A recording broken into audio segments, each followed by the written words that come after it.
Hello everyone, welcome back to my channel Learn with Ritu. Today we are going to study chapter number 1 of class 9. It is all about the revolution and modern period which are very important, and section 1 we will start from the section 1. Section 1 is all about events and processes. In this we include the French Revolution. Second is Russian Revolution and rise of Nizam. French Revolution was the first revolution which was fought for themselves. Although they were having a good government, but there were some flaws in the government. That's why now the people thought there should be a democratic government. There should be a liberty to everyone. There were slaves in the France also, and all these things were abolished during this period. So today we are going to study only the starting points of French Revolution.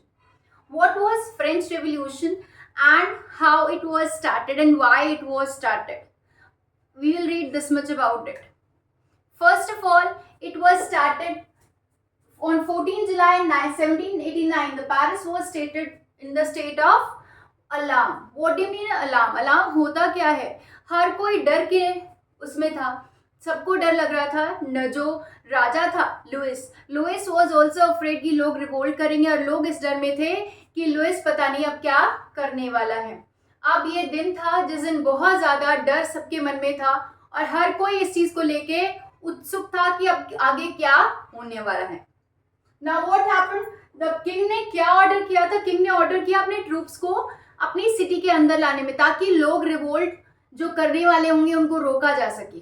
पर लोगों के अंदर rumour क्या गया that कि वो city में लोगों को ट्रूप्स को इसलिए लेके आ रहा है, now he is going to order the army to shoot us. अब उसे उन्हें ये डर लग रहा था कि किंग अब आर्मी को ऑर्डर देंगे कि हम पे गोलियां चलाओ, जितने भी लोग हैं वहां पे.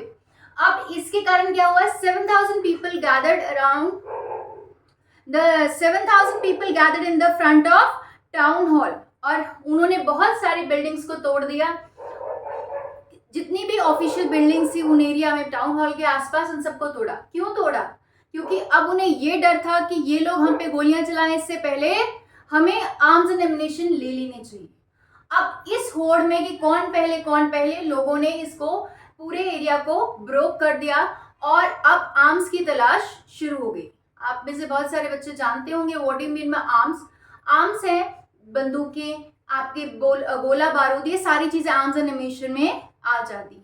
अब क्या हुआ? बहुत सारे लोग जो है फोर्ट्रेस प्रिजन में चले गए, जो बेस्टाइल में था, इस उम्मीद से कि वहां पे उनको एमिनेशन मिल जाएंगी. अब उनके बीच में द कमांडर ऑफ बेस्टाइल और उन लोगों के बीच में बहुत बड़ी वॉर शुरू हो गई. And at the end the commander of Bastille was killed by these people, और वहां के प्रिजनर्स को वहां से आजाद कर दिया. बेस्टाइल जो फोर्ट्रेस क्या थी? प्रिजन थी. फोर्ट्रेस की प्रिजन थी जो कि लुइस 16 के लिए बहुत ज़्यादा जानी जाती थी, और लोग उसे बहुत ज़्यादा हेट करते थे, और बहुत सारे लोग उसे पहले भी ख़त्म करना चाहते थे.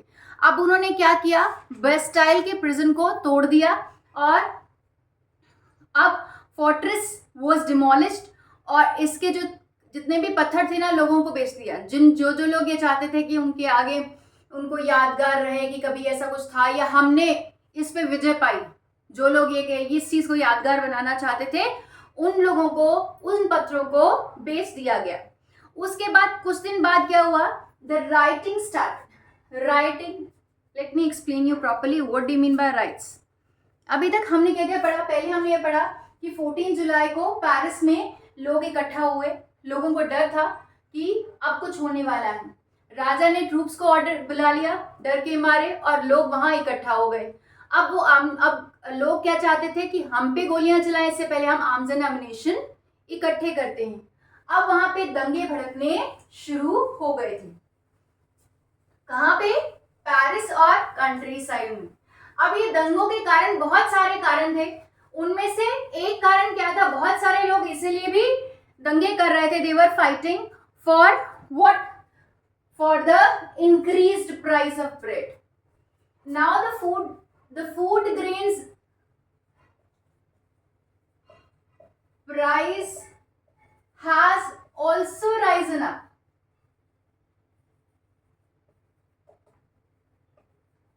अब ऐसा हुआ तो कैसे हुआ था? फ्रांस तो बहुत अच्छी कंट्री थी, बहुत रिच कंट्री थी, पर हुआ कैसे था? पहले तो हिस्टोरियंस ने इसके बारे में नहीं पढ़ा, बट जब हिस्टोरियंस ने बहुत पीछे जाके देखा कि ये सब हुआ कैसे और अल्टीमेटली क्या हुआ, ये सब होने से जो रॉयट्स हुए, ये सब हुए, तो उसमें क्या हुआ, जो राजा था ही वॉज किल्ड, असैसिनेटेड, उसको मार दिया गया। और लोग ये सब चाहते नहीं थे, लोगों ने ये सोच के ही कि उसको मार दिया जाएगा या उसे मार देंगे, ऐसा सोच के उन लोगों ने प्रोटेस्ट नहीं किया था। पर धीरे धीरे ये प्रोटेस्ट उस तरफ बढ़ गया that they killed the king. अब हिस्टोरियंस ने जब इस पूरे घटनाक्रम को पढ़ा तो they were surprised that how could this happen, so they started finding out more. So what the French society during the late 18th century, अब फुल फ्रेंच सोसाइटी के बारे में उन्होंने फाइंड आउट किया। पहले हमने फ्रेंच रेवोल्यूशन पढ़ा, अभी हम पढ़ रहे हैं फ्रेंच रेवोल्यूशन, मेन टॉपिक यही है। अब हम पहले इसमें पढ़ेंगे फ्रेंच सोसाइटी। अब राजा कौन था? The king was Louis XVI. When he was 20 years old, he got married to Australian princess, and he came on the throne. At that time he found that the treasure was empty. जब वो राजगद्दी पर बैठा था उसके साथ बहुत बुरा हुआ कि उसका खजाना बिल्कुल ही खाली था। अब इतना बड़ा शहर फ्रांस और उसकी जो खजाना है वो बिल्कुल खाली, ऐसा कैसे हो सकता है? तो इसके बहुत सारे रीजंस थे। One of them, I tell you the whole of the reasons. First of them, there were a long wars, बहुत सारी लड़ाइयाँ, लंबी लड़ाइयाँ उन्होंने लड़ी थी। लॉन्ग वॉर से क्या होता है? We need money, money for maintaining troops and arms. Arms और ट्रूप्स को मेंटेन करने के लिए हमें बहुत सारा पैसा चाहिए होता है। तो इस लॉन्ग वॉर में क्या हुआ कि इनके बहुत सारे आर्म्स और ट्रूप्स मारे गए, आर्म्स खत्म होते गए, ट्रूप्स मारे जाते गए, जिसके कारण इनके जो पैसे थे बहुत ज्यादा इन्वेस्ट हो गए। अब दूसरा था, they help America in war, American in war of independence. आप लोग सोचोगे कि अमेरिकन इंडिपेंडेंस के लिए क्यों फाइट करेंगे? Because they were the colony of Britain, ठीक है, वो भी किसी टाइम पे ब्रिटेन की कॉलोनी थी। And they French the prince, who was he was a king Louis 16, और उसने क्या किया, वो हेल्प कर रहा था अमेरिकन को फाइट अगेंस्ट द ब्रिटिशर्स ताकि उनको इंडिपेंडेंस मिल जाए। और इस दौरान उनके बहुत सारे पैसे खर्च हुए, उनको आर्म्स एंड एम्यूनिशन प्रोवाइड करना, उनको और तरह से हेल्प करना, फूड ग्रेन्स और चीज़ें, जिसके कारण उनका जो अपना करेंसी थी लिवर, अब ये पैसे कहाँ से आते थे जो ये इन्वेस्ट कर रहे थे? These were given by the businessman, merchants and the other people. और भी बहुत सारे लोग थे, नोबल्स, क्लर्जी में बहुत सारे लोग थे जो इसको पे करते थे। तो जो लिवर था, लिवर वॉज करेंसी। अब इनकी जो थी, इनका डेट इंक्रीज हो गया। डेट क्या होता है? Loan.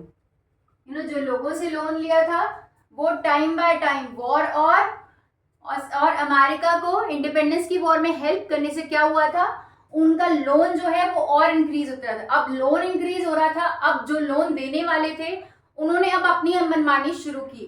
They have increase the price of loan. Loan का प्राइस उन्होंने, सॉरी प्राइस लिख दिया मैंने, they have increase the interest on loan. Loan पे जो इंटरेस्ट लगता है वो इंक्रीज कर दिया। कितना कर दिया? They have increased to 10%, और ये बहुत ह्यूज इंटरेस्ट था। अब जो गवर्नमेंट थी, the government had to pay this much loan along with the loan which this much interest along with the loan which the government has taken. अब government को बहुत सारी पेमेंट करनी थी. अब वो क्या और प्रॉब्लम क्या थी? अब इनको इंटरेस्ट जो था वो पे करना था लोगों को. अगली प्रॉब्लम क्या थी? अपने जो नॉर्मल वर्किंग वाली चीजें हैं, अपने जो एक्सपेंसेस है उनको भी, रेगुलर एक्सपेंसेस को भी मीट करना है. कौन से रेगुलर एक्सपेंसेस थे? The cost of maintaining army. अपनी आर्मी को भी तो मेंटेन करना है, कोई और आगे हमारे पे हमला कर दे उससे तो बचना ही है. उसके बाद कोर्ट की डे टू डे वर्किंग के लिए पैसे. उसके बाद गवर्नमेंट ऑफिसर्स और यूनिवर्सिटी को चलाने के लिए, ऑफिस में ऑफिसर काम कर रहे हैं, उनको अगर तनख्वाह नहीं मिलेगी तो वो काम नहीं करेंगे. They will not work without salary. University में जो लेक्चरर्स पढ़ा रहे हैं विदाउट सैलरी वो भी काम नहीं करेंगे. तो इसके लिए क्या चाहिए था? They needed money for regular expenses. अब क्या क्या प्रॉब्लम आई उनकी? पहली तो ये थी, बहुत लंबी वॉर थी, उसमें उनका पैसा लग गया. दूसरा, ब्रिटेन से अमेरिका को इंडिपेंडेंट करने के लिए पैसा लग गया. तीसरा, अब क्या था? अब उनके ऊपर लोन बहुत बढ़ गया था और उनको ज्यादा इंटरेस्ट रेट पे करना पड़ता था. अब इंटरेस्ट रेट के साथ क्या आ गया? उनके रेगुलर एक्सपेंसेस भी थे जो बढ़ते जा रहे थे. इसके कारण क्या किया इन्होंने? रेगुलर एक्सपेंसेस को मीट करने के लिए उन्होंने टैक्सेस को इंक्रीज कर दिया. अब टैक्सेस का डायरेक्टली और इनडायरेक्टली दोनों तरह से थर्ड स्टेट पे पूरा इफेक्ट था. What is the third state? I will make a diagram for you. I'll erase this one also.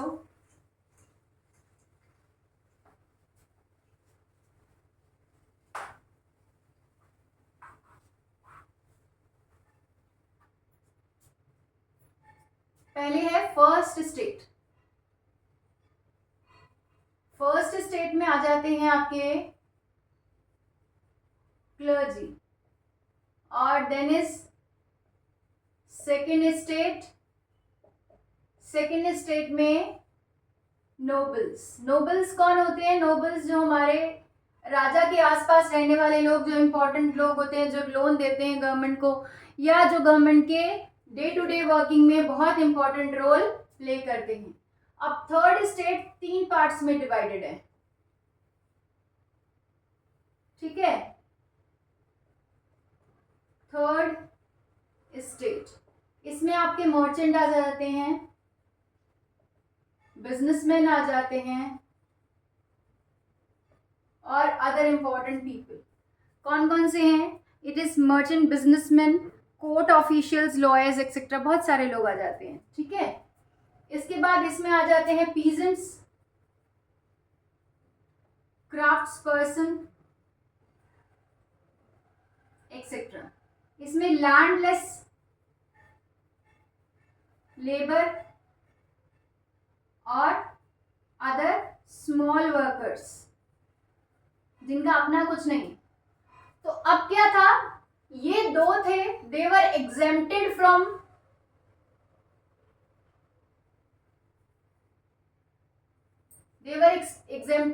some of the things. They enjoy some privileges by birth, that they were exempted from the tax. इनको taxes देने जरूरी नहीं थे.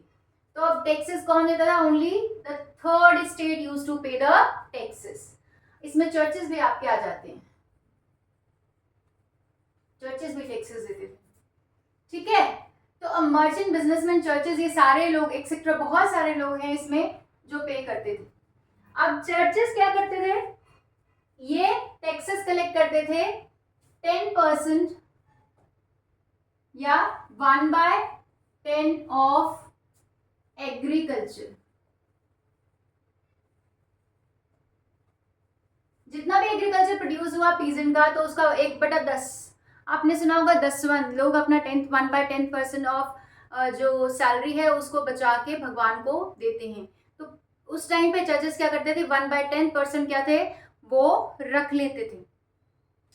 उसके अलावा ये थे churches के. अब मर्चेंट्स क्या करते थे?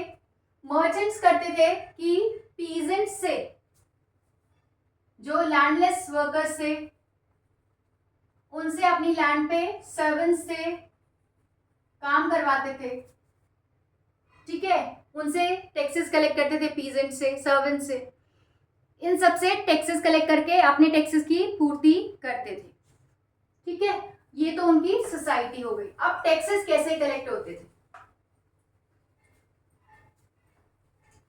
टैक्सेस कहां से आएंगे? Taxes used to come from the land only. और जो बड़े बड़े लोग थे वो क्या करते थे कि वो अपने यहाँ पे पीजेंट्स को रखते थे जो कि वहां पे काम करेंगे। देखो 90% लोग जो थे वो कौन थे? वो किसान थे, ठीक। पूरे फ्रांस में 90% लोग क्या थे? किसान थे, पर उनके पास लैंड नहीं थी। इसमें से ओनली 60% हैड द लैंड, और बाकी जो थे 40% के पास लैंडलेस थे। समझ आया? What was the tragedy with them? जिनके पास लैंड है वो तो चलो बच गए, फिर भी उनके पास कुछ होगा। जो लैंडलेस, दूसरे की लैंड पे काम कर रहे हैं, उनको एक तो पैसे भी कम मिलेंगे, उनकी जो पैदावार हो रही है वो भी वो लेके जा रहे हैं, और उनसे तब भी टैक्सेस कलेक्ट किए जाते थे। सो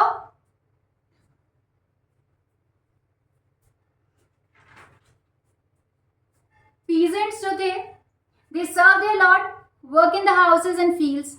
पीजेंट्स क्या करते थे? अपने लॉर्ड को सर्व करते थे, फील्ड्स में भी काम करते थे, उनके घरों में भी काम करते थे, और आर्मी में भी काम करते थे, रोड और बिल्डिंग बनाने में भी काम करते थे। तो सबसे ज्यादा प्रॉब्लम किसको थी? पीजेंट्स को। अपने लॉर्ड को सर्व करना है, उनके घर में काम करना है, आर्मी में काम करना है, तो उसको ले जाओ। अगर हमें रोड्स बनवानी है तो इनको एक्सप्लॉइट करो। तो सबसे ज्यादा एक्सप्लॉइटेड कौन थे? They were the peasant. अब चर्चेस टैक्सेस कलेक्ट करते थे, दैट वाज द 1/10, और इसको टिट्स कहा जाता था। This was the 1/10 of produce. चाहे वो किसी से भी हो, पीजेंट है, मर्चेंट है, कोई भी है, सबसे लेते थे वो चर्चेस वाले 1/10 ऑफ प्रोड्यूस, ठीक है। और थीसिस था, एक और तरह का टैक्स था। इट वाज लिविड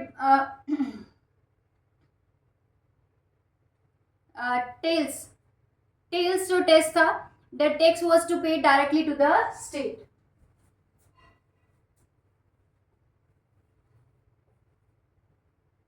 ये स्टेट को जाता था, मतलब राजा को सीधा डायरेक्ट पे करते थे ये टैक्सेस।